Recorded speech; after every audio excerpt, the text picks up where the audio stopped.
Hello, Namaste, Vanakkam, and Aum. As you know, I'm your teacher Khushi and welcome to दीदी की पाठशाला। तो कैसे हैं आप सभी? आई होप आप सब अच्छे होंगे।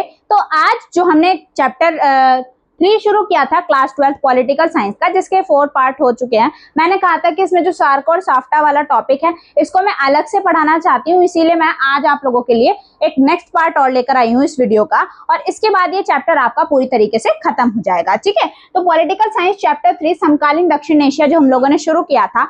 ठीक है, तो आज हम बात करेंगे सार्क की साफ्टा की। ठीक है, तो सार्क जो शब्द है ये आपने सुना होगा, सार्क के बारे में पहले भी सुना होगा, और हिंदी में इसको बोला जाता है दक्षेश। ठीक है, अगर हम बात करें इसकी फुल फॉर्म की, दक्षेश क्यों बोला जाता है, तो इसकी एक फुल फॉर्म है, और फुल फॉर्म क्या है? South Asian Association for Regional Cooperation. ठीक है, सार्क की फुल फॉर्म क्या है? South Asian Association for Regional Cooperation. ठीक है, तो दक्षेश या सार्क के बारे में आज हम बात करने वाले हैं। तो ये क्या करा गया था? ये साउथ एशियन कंट्रीज के लिए एक तरीके से एक संगठन बनाया गया था, एक इंस्टीट्यूट बनाया गया था, एक ग्रुप बनाया गया था, जिसमें क्या बात की गई थी कि किस तरीके से ये सारे देश मिलकर आपस में एक दूसरे के साथ मिलकर कैसे सहयोग करके कैसे विकास कर सकते हैं। ठीक है, कैसे न्यू मतलब डेवलपमेंट से रिलेटेड जो भी नीतियां हैं वो बना सकते हैं। तो बात करें इसकी स्थापना की, तो कब हुई थी? 8 दिसंबर 1985 यानी कि 8 दिसंबर 1985 को सार्क यानी कि दक्षेश की स्थापना होती है। ठीक है, इसका एस्टेब्लिशमेंट होता है। और अगर हम बात करें इसके मेंबर्स कौन होते हैं, तो ऑब्वियस सी बात है जो भी साउथ एशियन कंट्रीज हैं वो सभी क्या हैं? इसके मेंबर्स हैं। तो इसके मेंबर हैं आपके भारत, बांग्लादेश, भूटान, पाकिस्तान, नेपाल, श्रीलंका, मालदीव। लेकिन आपका अफगानिस्तान एक एडिशनल है जो दक्षिण एशिया का सदस्य तो नहीं है, या दक्षिण एशिया में इसको काउंट नहीं किया जाता, लेकिन ये दक्षेश का सदस्य है। जब स्थापना हुई थी तभी इसका सदस्य नहीं बना था। ये अफगानिस्तान 2005 में इसका सदस्य बना था। ठीक है, तो इसके जो आपके टोटल सदस्य हैं वो कितने हैं?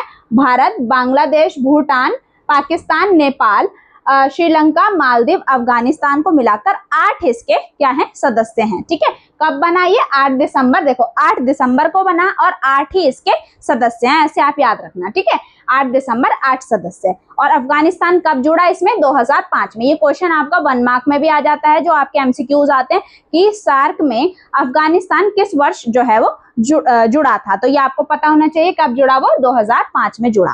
ठीक है, तो अब इसका उद्देश्य क्या है? अब उद्देश्य तो आपको याद मतलब समझ में ही आ जाना चाहिए, या अगर देखा जाए तो बेसिक सी नॉलेज से भी समझ में आ जाएगा। ये सारे क्षेत्र जुड़े हैं, तो क्यों जुड़े होंगे भाई? एक साथ एक दूसरे का सहयोग करने के लिए, एक दूसरे की सहायता करने के लिए, और अपने सहयोग को बढ़ाने के लिए ये लोग एक साथ जुड़े होंगे, है ना। तो उद्देश्य में पहला टॉपिक है क्षेत्रीय सहयोग को बढ़ावा, यानी कि एक दूसरे के साथ जो इनका सहयोग है, चाहे वो आर्थिक हो, राजनीतिक हो, व्यापारिक हो, जैसा भी संबंध है उसको बढ़ाने के लिए क्या करी गई थी? सार्क की स्थापना की गई थी। ठीक है, अब बात करें आर्थिक सहयोग, और अगला टॉपिक है आर्थिक सहयोग करने के लिए एक दूसरे का, है ना, एक दूसरे को पैसे से रिलेटेड, व्यापार से रिलेटेड सहयोग करने के लिए क्या की गई थी? सार्क की स्थापना की गई थी। उद्देश्य तो बेटा इतने इजी है, मतलब आप इसको बना के भी लिख सकते हैं, है ना। कोई भी संगठन क्यों बनेगा? एक दूसरे का सहयोग करने के लिए बनेगा, है ना। अब वो सहयोग कैसा होगा? आर्थिक सहयोग हो गया, राजनीतिक सहयोग हो गया, सामाजिक सहयोग हो गया, सांस्कृतिक सहयोग हो गया। ठीक है, तो बात करें दक्षिण एशिया के लोगों के कल्याण को बढ़ावा देने के लिए। ठीक है, अब क्यों? लोगों का कल्याण करने के लिए संगठन बना है, उसके जो भी कल्याणकारी नीतियों को बढ़ावा देने के लिए संगठन बना है। ठीक है,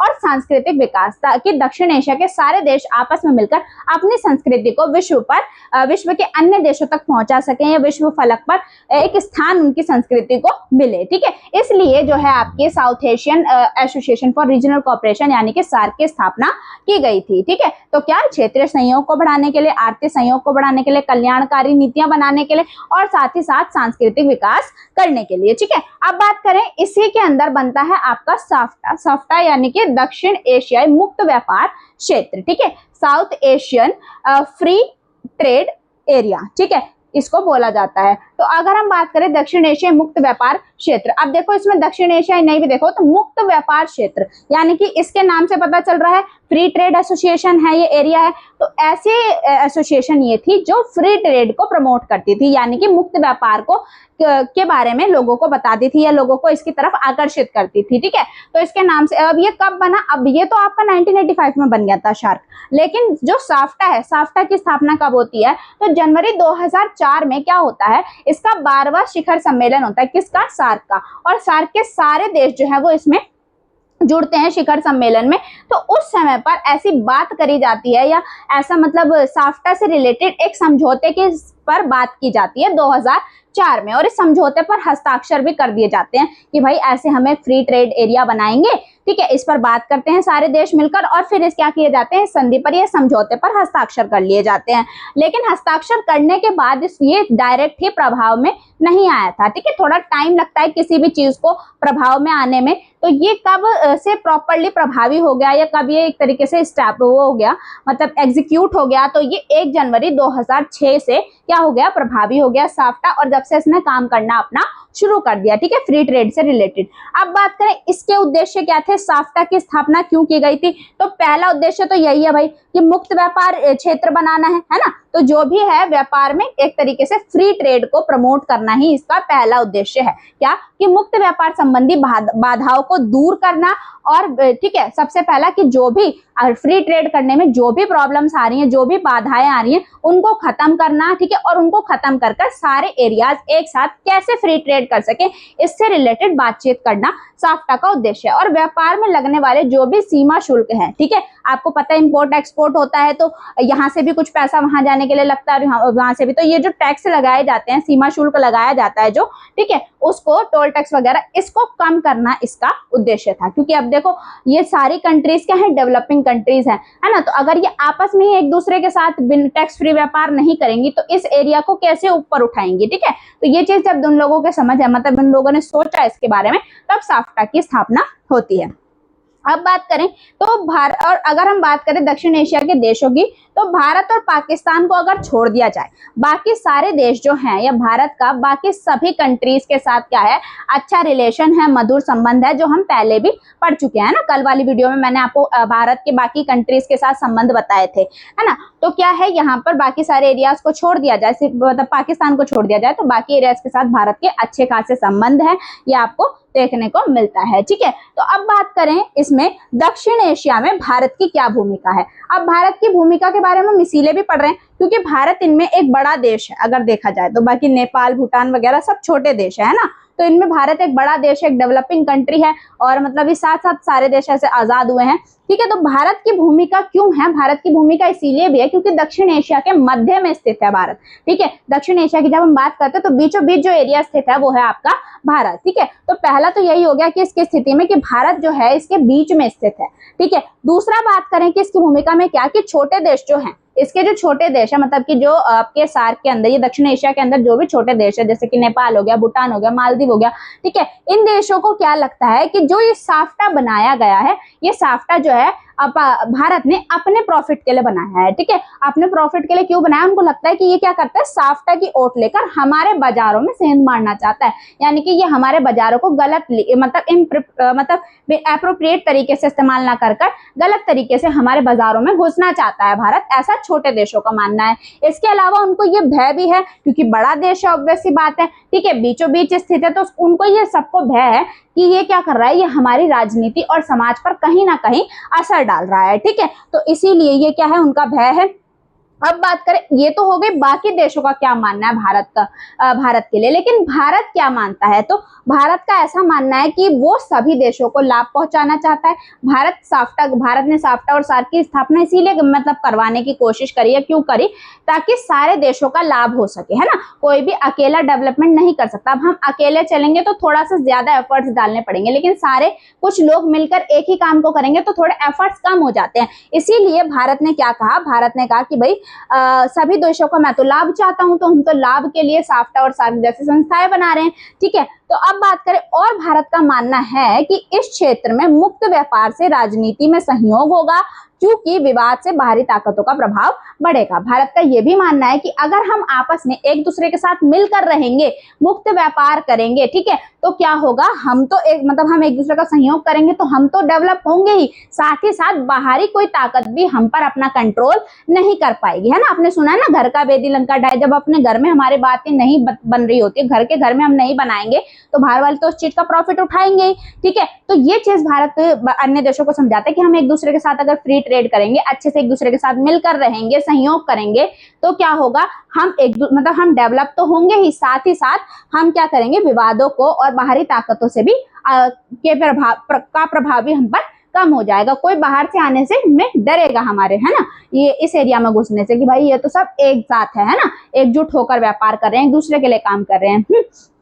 अब बात करें तो ये तो हो गया भारत के दक्षिण एशिया में क्या भूमिका है, लेकिन कहीं ना कहीं चीन, देखो चीन और अमेरिका इसका हिस्सा नहीं है, लेकिन विश्व की उभरती ताकत जरूर है। तो इनका दक्षिण एशिया के एरियाज पे या दक्षिण एशिया की राजनीति पर कैसा प्रभाव पड़ता है, ये अगला टॉपिक है आपका। तो चीन और अमेरिका, क्योंकि देखो अमेरिका तो फिर भी दूर है, लेकिन चीन तो इन एरियाज का पड़ोसी देश है एक तरीके से, है ना, इसका एक पार्ट जरूर नहीं है लेकिन पड़ोसी देश, और कहीं ना कहीं राजनीति में, व्यापार में, हर जगह पर, ठीक है, वो प्रभाव डालता ही डालता है। तो क्या प्रभाव देखने को मिलते हैं, तो सबसे पहली बात इनकी दोनों का ही, अमेरिका तो पूरे विश्व राजनीति में उसकी एक अहम भूमिका है, तो ये तो फिर भी एक छोटा सा एरिया है ना।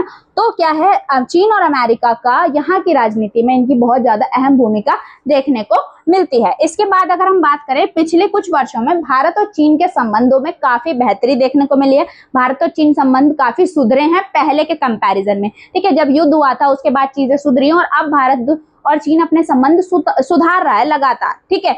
लेकिन फिर भी कहीं ना कहीं चीन और पाकिस्तान के संबंधों को लेकर भारत को डर रहता है, या भारत इस चीज से नाखुश रहता है, जिसकी वजह से भारत और चीन के जो संबंध है वो कहीं ना कहीं थोड़े बहुत बिगड़ जाते हैं, ठीक है। क्यों? क्योंकि चीन और पाकिस्तान की दोस्ती होती है और पाकिस्तान का आपको पता है कि वो आतंकवाद और उग्रवादियों को समर्थन करता है, तो हमें ये डर रहता है हमेशा कि कहीं कोई ऐसा कदम न उठाए जिससे हमारे सिटीजन को, हमारे नागरिकों को कोई प्रॉब्लम फेस करनी पड़े, ठीक है। तो इसीलिए जब भी चीन और पाकिस्तान के संबंध बेहतर होते हैं तो थोड़े भारत और चीन के संबंधों में कमी आ जाती है, ठीक है।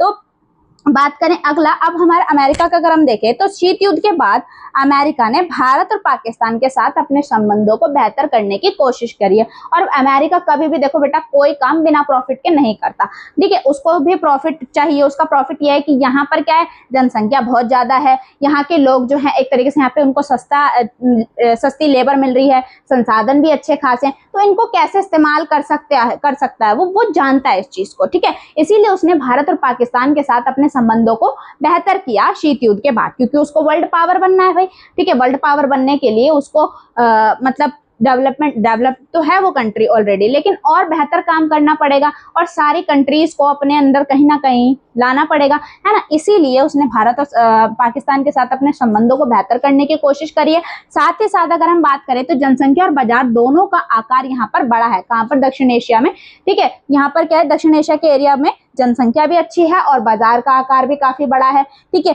इसीलिए इसकी सुरक्षा और शांति के भविष्य से अमेरिका के हित भी बंधे हैं, ठीक है। तो इसकी सुरक्षा करनी है, उसमें शांति लानी हो, ठीक है, उसके लिए अमेरिका मतलब आप देखेंगे कि वो दखल अंदाजी करता रहता है, क्योंकि उसके खुद के प्रॉफिट के लिए खुद के हित यहाँ पर बंधे हुए हैं, है ना। उसको मतलब वो यहाँ पर अपना प्रभाव दिखाकर एक तरीके से विश्व में अपना पूरा प्रभाव दिखाना चाहता है। और आपको पता है कि कहीं पर भी कुछ भी हो रहा हो, अमेरिका को उस मैटर में अपनी दखलंदाजी करनी ही होती है ना। उसका मानना है कि वो तो मध्यस्थ की भूमिका निभा रहा है, वो तो तटस्थ है, वो तो युद्ध सुलझाना चाहता है, लेकिन कहीं ना कहीं जाकर वो युद्ध में घुस जाता है, ठीक है। तो इसलिए क्या है, अमेरिका हर जगह पर थोड़ा बहुत उसका प्रभाव हर किसी की राजनीति में देखने को मिलता है। तो इसी तरीके से दक्षिण एशिया की राजनीति पर भी उसका प्रभाव है, ठीक है। तो ये था आपका चैप्टर 3 जिसका नाम था समकालीन दक्षिण एशिया। ये चैप्टर आपका खत्म हो चुका है पॉलिटिकल साइंस का। अब आप बता दीजिए आगे क्लास 12 की मुझे हिस्ट्री की वीडियो लेकर आनी है, ये एक और चैप्टर पॉलिटिकल साइंस का कराना है, ठीक है। तो जो भी आपका हो वो आप मुझे बता दीजिए। और आपको क्लासेस कैसी लग रही है, सबसे पहली बात ये भी आप कमेंट जरूर किया कीजिए, अपने फ्रेंड्स तक इस वीडियो को भेजा कीजिए, क्योंकि देखो अभी छुट्टी चल रही है, मैं समझ रही हूँ कि छुट्टियों में आपका थोड़ा मूड कम रहता है पढ़ने का, लेकिन इतनी बड़ी वीडियोज नहीं होती कि आप देख नहीं सकते, है ना। तो फिर भी अगर आप देखेंगे तो आपको कुछ अच्छा और एक क्वालिटी कंटेंट ही यहाँ से मिलेगा, ठीक है। तो अभी के लिए अगर आप देखो नए आए हैं तो चैनल को सब्सक्राइब कर लीजिए, क्योंकि सारी लेटेस्ट अपडेट आपको सोशल साइंस, पॉलिटिकल साइंस और हिस्ट्री के लिए आपको कहीं जाने की जरूरत नहीं है, सब कुछ आपको इसी चैनल पर मिलने वाला है, ठीक है। एग्जाम की प्रिपरेशन भी हम बहुत अच्छे से करेंगे, सब कुछ करेंगे। मैं देख रही हूँ किस तरीके से चीजों को और बेहतर किया जा सकता है, ठीक है। तो जो भी होगा आप तक बहुत एक अच्छा और बेहतर कंटेंट में पहुंचाने की पूरी कोशिश करती हूँ, ठीक है। तो अभी के लिए थैंक यू, मिलते हैं नेक्स्ट वीडियो में।